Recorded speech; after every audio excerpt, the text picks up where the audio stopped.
10th inter degree pass or fail తక్కువ వ్యవధిలో life settlement in abroad కొరకు hotel management అంటే Trinity college of hotel management. నమస్తే, నేను Keshav. Welcome to Suman TV. Megastar Chiranjeevi సినిమాల్లో తనదైన శైలిలో దూసుకుపోతున్నారు. మరోసారి రాజకీయాల్లోకి అడుగుపెట్టే అవకాశం ఉందా, లేదా రాజకీయాలతో సంబంధం లేకుండా పదవులు తీసుకోవడానికి ఎంతవరకు ఆస్కారం ఉంది? పవన్ కళ్యాణ్ సూపర్ సక్సెస్ కొట్టిన తర్వాత ఏపీ డిప్యూటీ సీఎంగా తనదైన శైలిలో ప్రజలపైన ముద్ర వేస్తున్నటువంటి రీతిలో ఆయన ముందుకు వెళ్తున్నటువంటి తరుణంలో ఇప్పుడు కొన్ని ప్రముఖ మీడియా సంస్థలు, అలానే కొంతవరకు సోషల్ మీడియా మరోసారి చిరంజీవి రాజకీయాల్లోకి వస్తున్నారని, చిరంజీవికి కేంద్రంలో కీలకమైన పదవి రాబోతుంది అనేటువంటి చర్చ నడుస్తుంది. అసలు ఇందులో వాస్తవం ఏంటి? నిజంగానే చిరంజీవి ఇలాంటి పదవులు తీసుకోవడానికి సంసిద్ధంగా ఉన్నారా? ఈ అంశం పైన విశ్లేషణ చూద్దాం. మనతో పాటు సీనియర్ జర్నలిస్ట్, ఫిలిం క్రిటిక్ ప్రభు గారు ఉన్నారు. ప్రభు గారు నమస్కారం. చిరంజీవి గారు పోటీ చేయబోతున్నారా, లేదంటే పార్టీ పెట్టబోతున్నారా? ఈ చర్చలన్నీ ముగిసిపోయినాయి. ఆయన రాజకీయాలతో సంబంధం లేదు అన్నారు, కానీ మొన్న ఎలక్షన్స్ సమయంలో మాత్రం తన తమ్ముడు పడుతున్నటువంటి తపన చూసి అండగా ఉన్నాను అని తమ్ముడు గురించి మాత్రమే మాట్లాడారు. కూటమిల గురించి కానీ, పార్టీల గురించి కానీ, వేటి గురించి కూడా మాట్లాడారు. పొజిషన్ గురించి విపక్షం గురించి మాట్లాడారు. సో అలాంటి పరిస్థితుల్లో ఒక అఖండ మెజారిటీలో ఏపీలో కొత్త ప్రభుత్వం ఏర్పడింది. 20 రోజులు, కరెక్ట్గా 4 రోజులు రిజల్ట్ వచ్చి ఇప్పుడు చిరంజీవి గారు రాజ్యసభ సభ్యులు అవుతారు, మరొకసారి కేంద్ర మంత్రి అవుతారు. మామూలు సోషల్ మీడియాలో అంటే చాలా రోజులు తిరుగుతున్నాయి, బట్ ఒక ప్రముఖ దినపత్రికలో కూడా ఇవాళ వచ్చింది. సో ఎట్లా చూడాలి? ఇది నిజంగా అటువంటి సంకేతాలు ఏమైనా ఉన్నాయా? అంటే కేంద్రంలో తనకు ఒక ప్రముఖ స్థానం ఉంటుంది అనేటువంటిది ఇప్పుడు కాదు, మొదటి నుంచి కూడా ఉన్నటువంటిది. ఎప్పటి నుంచో కూడా ఆఫర్స్ ఉన్నాయి దానికి. ఈ రాజకీయాల కంటే ముందు కూడా తాను ప్రజారాజ్యం పార్టీ పెట్టక ముందు నుంచి కూడాను వెల్కమ్ అనేటువంటిది ఎప్పుడు మొదటి నుంచి ఉంది. నేను 2-3 సందర్భాల్లో చిరంజీవి గారు ఇంటర్వ్యూ చేయడానికి వెళ్ళినప్పుడు జరుగుతున్న సందర్భంలో కాంగ్రెస్ అధినాయకత్వం నుంచి, ఢిల్లీ నుంచి స్వయంగా ఫోన్లు రావటం, మాట్లాడటం నేను విన్నాను. మీరు ఎందుకంటే పార్టీ పెట్టాల్సిన మీకు ఏం కావాలంటే చూస్తాం, you're welcome, you're most welcome అని చెప్పేసి కాంగ్రెస్ అధిష్టానం నుంచి ఫోన్లు రావడానికి నేను ప్రత్యక్ష సాక్షి ఇంటర్వ్యూ చేయడానికి వెళ్ళినప్పుడు సందర్భంలో విన్నాను నేను అనమాట. కాబట్టి ఆఫర్స్ అనేటువంటి ఎప్పటి నుంచో ఉన్నటువంటిది. సరే, ప్రజారాజ్యం పార్టీ పెట్టడము, తర్వాత ఆ ప్రస్థానం అనేటువంటిది ఒక డిఫరెంట్ ఒక అధ్యాయం. అది అయిపోయిన తర్వాత ఇప్పుడు మళ్ళీ కొత్తగా అయితే ఇప్పుడు వచ్చిన కథనాలు వేరు. ఈ రోజున ఒక ప్రముఖ దినపత్రికని మీరు ఏదైతే పేర్కొన్నారో ఆ దినపత్రికలో పేర్కొన్న కథనం ఏంటంటే, వాళ్ళు పవన్ కళ్యాణ్ ఆ వెంజియన్స్లో ఉన్నాడు. ఆ తన్నయ్యకి ఆ రోజున జరిగిన అవమానం కానీ, తర్వాత జరిగినటువంటిది కానీ, జగన్ పరిపాలన సందర్భంలో కానీ జరిగినటువంటి అవమానానికి వెంజియన్స్ తీసుకునే ఇదిలో ఉన్నాడనేటువంటిది ఆ పత్రిక, ఒక దినపత్రికలు వారు వచ్చినటువంటి కథనం. ఆయనలో ఆవేశం ఉంటే ఉండొచ్చు. పవన్ కళ్యాణ్ గారు మామూలుగా ఆయన ఇప్పుడు ఉన్నటువంటి టెంపోని బట్టి ఏ రకమైన ఆలోచన చేసినా కానీ ప్రజలు ఒక జడ్జిమెంట్ ఇచ్చారు కాబట్టి ఒక క్లారిటీ ఉంది. కానీ చిరంజీవి గారి విషయంలో గతంలో ఆయన, మీరు అన్నారు ఇప్పుడు పవన్ కళ్యాణ్ పార్టీ పెట్టాలని ఆలోచన చేసినప్పుడే మీరు తొందరపడద్దు, మాతో రండి అని. ఆయన పార్టీని క్లోజ్ చేయడంలో కూడా ఇలాంటి కుట్ర ఒకటి ఉంది. పవన్ కళ్యాణ్ గారు ఆ మనసులో అది బాగా నాటుకుపోయి ఉంది.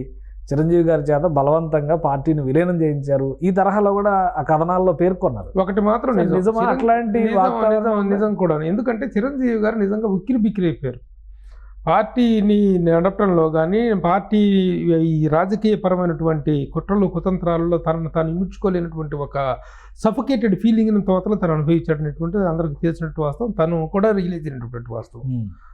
సరే, ఇక తర్వాత జరిగిన పరిణామాలు మనకు తెలిసినటువంటిదే.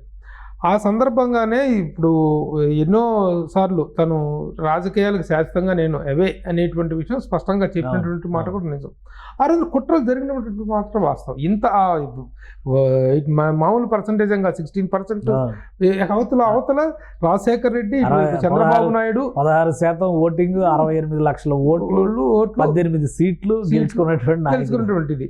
ఎప్పుడు ఎలాంటి పరిస్థితుల్లో అవతల రాజశేఖర్ రెడ్డి, చంద్రబాబు నాయుడు అనేటువంటి 2 పొలిటికల్ జైంట్స్, ఇటు కేసీఆర్ ప్రత్యేక వాదం, ఇన్ని రకాలైనటువంటి సఫికేటెడ్ సిచ్యువేషన్స్ లో కూడాను తను ఆ మెజారిటీ సంపాదించుకున్నారంటే, ఆ రిజల్ట్ రాబట్టుకున్నారంటే, స్టార్గా, ఒక మెగాస్టార్గా తనకున్నటువంటి స్టామినా అది గుడ్ రిజల్ట్గా చెప్పుకోవాలి. అలాంటి సిచ్యువేషన్స్లో రామారావు గారు పార్టీ పెట్టినప్పుడు ఉన్నటువంటి సిచ్యువేషన్స్కి, ఆ సానుకూల పరిస్థితులకి చిరంజీవి గారు పార్టీ పెట్టినప్పటి ప్రతికూల పరిస్థితుల మధ్య కనుక మనం పోటీ పెట్టి చూసుకున్నట్లయితే అవి వివరంగా మనం చూసుకున్నట్లయితే చాలా డిఫరెన్స్ ఉంది, వాస్ట్ డిఫరెన్స్ ఉంది.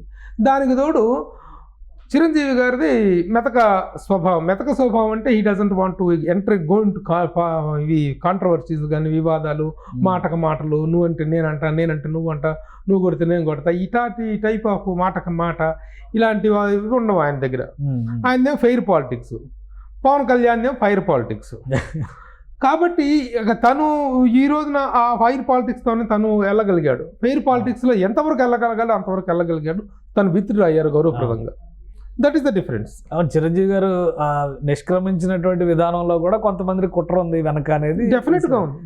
అటువంటి వాతావరణం డెఫినెట్గా ఉంది. పార్టీ పెట్టిన దగ్గర నుంచి పార్టీ టికెట్లు అమ్ముకున్నారని చెప్పేసి, అరే మిగతా వాళ్ళకేమో డబ్బులు ఇస్తేనేమో విరాళాలు, పార్టీ విరాళాలా, చిరంజీవికి ఎవరైనా ఏదైనా పార్టీ ఫండ్గా ఇస్తే ఏమో సీట్లు అమ్ముకున్నట్లా, ఎన్ని రకాలుగా ఆయన్ని కుట్రలు చేశారు, ఎన్ని రకాలుగా ఆయన ఇబ్బంది పెట్టడం జరిగింది. సో ఇప్పుడు అవన్నీ అయిపోయింది, అదంతా గతం, చరిత్ర, ముగిసిపోయినటువంటి అధ్యాయం. చిరంజీవి గారు కూడా రాజకీయాల వైపు కనీసం లెఫ్ట్ రైట్ టర్న్ ఇచ్చుకొని చూసే తీరికలో కూడా లేదు, సినిమాల్లో బిజీగా ఉన్నారు.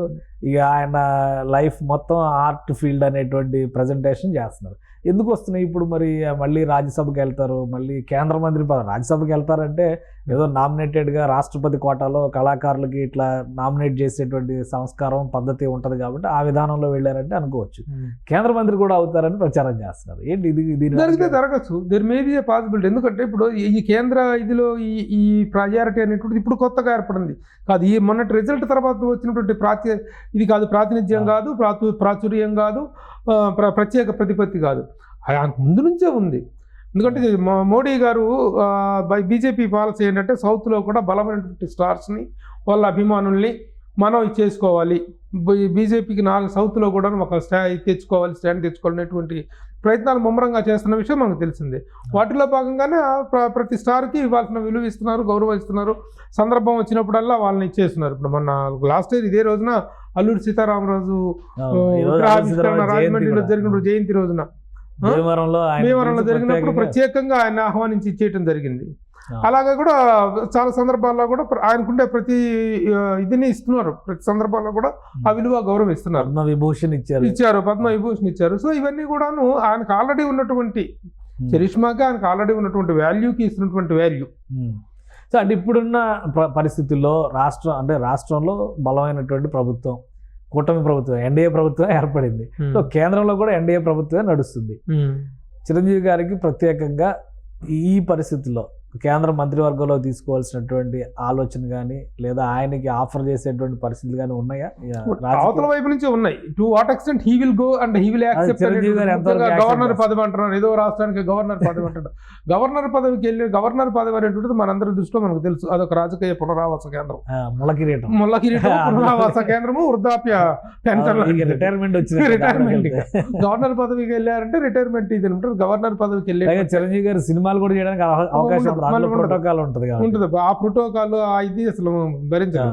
అవి అసలు ఆయన ఇమేజ్కి కానీ, ఆయన మెంటాలిటీకి కానీ, ఆయన ఫ్రీడమ్ ఆఫ్ మూమెంట్కి చాలా నిర్బంధమైనటువంటి విషయం గవర్నర్ పోస్ట్. అది జరిగే పని కాదు. పోనీ వెళ్తే మాత్రం ఏ రాష్ట్రానికి వెళ్తారు గవర్నర్? ఏపీకా తెలంగాణకా? జరిగే పని కాదు. ఏపీ స్వరాష్ట్రాల్లో ఉండడానికి తమిళనాడుకు పంపించాలి. ఇంకెళ్తే ఒక్క ఛాన్స్ ఉంటే తమిళనాడుకు లేదా కర్ణాటక నార్త్కి పోయి చేసేది. అయినా అతను గవర్నర్ పదవికి వెళ్ళే అవకాశం లేదు. కేంద్ర మంత్రి పదవి అనేది కొత్త కాదు, చెయ్యండి కాదు, చూడండి కాదు.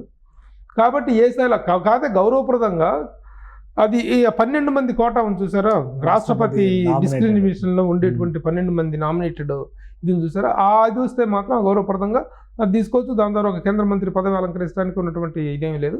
But it is not a political journey కాదు, ప్రత్యక్ష రాజకీయం కాదు అది. అంటే పవన్ కళ్యాణ్ గారు బాగా మనసులో కోరుకుంటున్నారు మళ్ళీ చిరంజీవి గారిని ఆ హోదాలో, ఆ స్థాయిలో చూడాలి అనేది ఈ వార్తా కథనాల సారాంశం. అది అంటే అటువంటి ఆలోచన పవన్ కళ్యాణ్ గారికి ఉంటుందా? ఆల్రెడీ పక్కన నాగబాబు గారు ఉన్నారు, లోక్సభకు అనుకున్నారు, పాపం మిస్ అయ్యారు ఆయన. అప్పుడు ఉన్నటువంటి అడ్జస్ట్మెంట్లో అవకాశం ఇవ్వలేని పరిస్థితిలో ఉన్నారు. రాజ్యసభకి నాగబాబు గారిని పంపించే అవకాశం ఉంటుందా, లేదంటే చిరంజీవి గారికి ప్రిఫరెన్స్ ఇస్తారా? ఇక్కడ ఒకళ్ళ ప్రిఫరెన్స్ ఇచ్చేది ఇవ్వకపోవడం అనేటువంటిదే కాదు క్వశ్చన్. ఇక్కడ ఇప్పుడు పవన్ కళ్యాణ్ అన్నయ్యని ఒక ఉన్నత స్థానంలో చూడాలని కోరుకోవటం, ఆల్రెడీ అన్నయ్య ఉన్నత స్థానాన్ని చూసి వచ్చిన వాడే. అవును ఇప్పుడు కొత్తగా చూసేదేమి లేదు అన్నయ్యకి. అవును ఇప్పుడు చూపిస్తే మళ్ళీ ఏంటి, ఏ ఉన్నత పదవి? కేంద్ర మంత్రి పదవి. కేంద్ర మంత్రి పదవి కొత్తదేం కాదు కదా తనకి. అవును రాజ్యసభ అనేటువంటిది కొత్తదేం కాదు కదా తనకి. అవును కాబట్టి that is not the question. ఉన్నతం అంటే గౌరవప్రదంగా చూడటం అనే అర్థం. ఇట్ గ్రేట్ కంఫర్ట్ చూడటం అనేటువంటిది, శాల్యూటింగ్ పొజిషన్లో చూడటం అనేటువంటిదే అన్నయ్యని చూడాలనేటువంటిది కదా తప్ప. ఎందుకంటే అన్నయ్య పడిన అవమానాలు ఏంటో, పడ్డ మాటలు ఏంటో, అన్నయ్యని ఎలా ట్రీట్ చేశారో, ఈయన ఎలా రిటార్ట్ ఇవ్వలేకపోయాడు. ఆ రోజున ప్రజారాజ్యం పార్టీలు ఈయన ప్రజాపక్షంగా ఏదో సంసార పక్షంగా ప్రచారం చేస్తున్నటువంటి టైంలో చిరంజీవి గారు ఏం ఊపు రాలేదు. ఒక్కసారి వెళ్ళి పంచెలొడగొట్టి కొట్టాలనేటువంటి డైలాగ్ ఏదైతే కొట్టాడో పవన్ కళ్యాణ్, ఆ రోజున అందుకుంది యాక్చువల్గా ఫైర్ అనేటువంటి ఆ ఊపుని తీసుకొచ్చినటువంటి అతను. కాబట్టి దానికి సంబంధించినటువంటి రిజల్ట్ తను చూశారు. తర్వాత తను ఈ రోజున వచ్చినటువంటి రిజల్ట్ పవన్ కళ్యాణ్ సాధించిన రిజల్ట్. అంతేకాని ఇప్పుడు అన్నయ్యని కొత్తగా చూసేటట్టు కాదు. అన్నయ్యని సెల్యూటింగ్ పొజిషన్లో, ఒక గ్రేట్ పొజిషన్లో చూడాలనుకోవటం, రాజకీయ పదవిలో చూడాలనుకోవటం కరెక్ట్ కాదు. అది డిఫరెంట్ ఇష్యూస్. రైట్. అసలు చిరంజీవి గారి కెరియర్ ఎలా ఉంది ఇప్పుడు సినిమా ఇండస్ట్రీ పరంగా? సినిమాల్లో ఆయన ఎంత బిజీగా ఉన్నారు? నిజంగా ఈ ఊహాగానాలు అన్నిటికీ చెప్తున్నట్టుగా అన్ని వదిలేసి మళ్ళీ ఇటువైపు వచ్చేదానికి అసలు అవకాశం ఉందా? లేనే లేదు. నాకు తెలిసినంత వరకు, నేను అబ్జర్వ్ చేసినంత వరకు, విన్నంత వరకు, కన్నంత వరకు ఓకే అవకాశం ఇండస్ట్రీ మీద ఫోకస్, ఇండస్ట్రీ మీద ఫోకస్. ఎందుకంటే ఈజ్ వెరీ కంఫర్టబుల్ పొజిషన్. ఎందుకంటే ఆలోచన విధానంలో కూడా విపరీతమైన మార్పు వచ్చింది చిరంజీవి గారి ఆలోచన విధానంలో. ఆయన కంఫర్ట్ అంటే సక్సెస్లు అయ్యి కదన్నీ సక్సెస్లు చూశారు, డబ్బు చూశారు, పదవులు చూశారు, అన్నీ చూశారు. ఒక రకమైనటువంటి ఒక సెయింట్ పొజిషన్లో ఉన్నారు ఆయన. ఒక స్థితప్రజ్ఞత అంటాం చూసా, ఆ యాంగిల్లో ఉన్నాడు ఇప్పుడు తను. కాబట్టి ఏం కాదు, సినిమాలే. అది తప్ప వేరే ఆలోచన ఏమి లేదు ఆయనకి. గౌరవప్రదంగా మీరు అన్నట్టుగా రాష్ట్రపతి నామినేషన్ కోటాలో వస్తే గౌరవప్రదమైనటువంటి పదవులు, హోదాలు అనేటువంటి గౌరవప్రదంగా వస్తే స్వీకరిస్తారేమో కానీ ప్రత్యక్ష రాజకీయాల్లోకి వెళ్ళి నాకు ఇది కావాలని యాసించి పడిగాపులు కాల్సిన పరిస్థితి, అవసరము ఆయనకి లేదు. బహుశా చిరంజీవి గారు మనసు తెలుసు కాబట్టి పవన్ కళ్యాణ్ గారు కూడా మా అన్నయ్య నా పొజిషన్లో కూర్చోబెట్టండి అని అడిగే పరిస్థితి ఉండదు. ఎందుకంటే అన్నయ్యకి కొత్తగా చూపించే పదవే ఉంటుంది, ఆల్రెడీ చూసేసిందే కదా. సో అది కరెక్ట్ కూడా కాదు.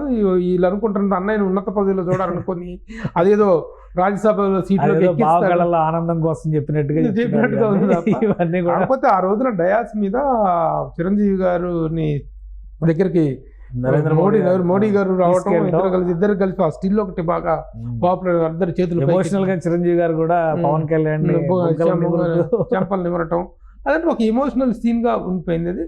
అది అలాగే ఉంటుంది తప్ప ప్రత్యక్షంగా మళ్ళీ ఈయన again he will go in to the active. Mega family నుంచి వారియర్ పొలిటీషియన్ అంటే ఇంకా పవన్ కళ్యాణ్ ఇక అంతే. ఆ క్రెడిట్ ఆయన తర్వాత వస్తే నాగబాబు రావాలేమో తప్ప, నాగబాబు గారికి ఆయన ఇది ఉంది, కష్టపడ్డారు, తిరిగారు.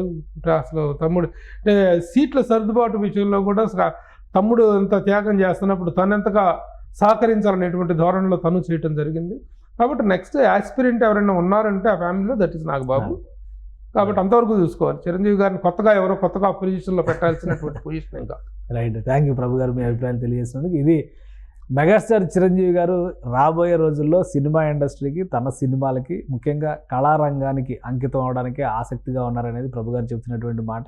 ఆయన ఉన్నత స్థానంలో చూడాలంటే గతంలో ఆయన అంతకంటే అత్యున్నతమైనటువంటి స్థానాలను చూసి వచ్చినటువంటి వ్యక్తి కాబట్టి ఇప్పుడు ఒక స్థితప్రజ్ఞతతో రాజకీయాల కంటే కూడా కళారంగానికి సేవ చేయడంపైనే ఫోకస్ పెడుతున్నారని ప్రభు గారు విశ్లేషిస్తున్నారు. ఇక వివిధ కథనాలు వస్తున్నటువంటి తీరును బట్టి చూస్తే కనుక రాజ్యసభలో చిరంజీవి గారికి సముచిత గౌరవం ఇస్తారా, లేదా పదవుల పరంగా చూస్తే, రాజకీయాల పరంగా చూస్తే మెగా ఫ్యామిలీని మళ్ళీ తీసుకొచ్చేటువంటి ప్రయత్నం చేస్తారనేది కాలం నిర్ణయించాల్సినటువంటి అంశం. అయితే పవన్ కళ్యాణ్ మాత్రం ఫ్యామిలీ అఫైర్స్ లేదా ఫ్యామిలీ పర్సనాలిటీస్ని రాజకీయాల్లోకి తీసుకురావడం కంటే కూడా ప్రజాసేవ పైన ఎక్కువ ఫోకస్ పెట్టాలని తన అభిమానులు కూడా పదే చెబుతున్నటువంటి నేపథ్యంలో ఈ కథనాలను పెద్దగా సీరియస్గా పరిగణించాల్సిన అవసరం లేదని ప్రభు గారు అంటున్నారు. ఇది స్పెషల్ డిస్కషన్. Keep watching.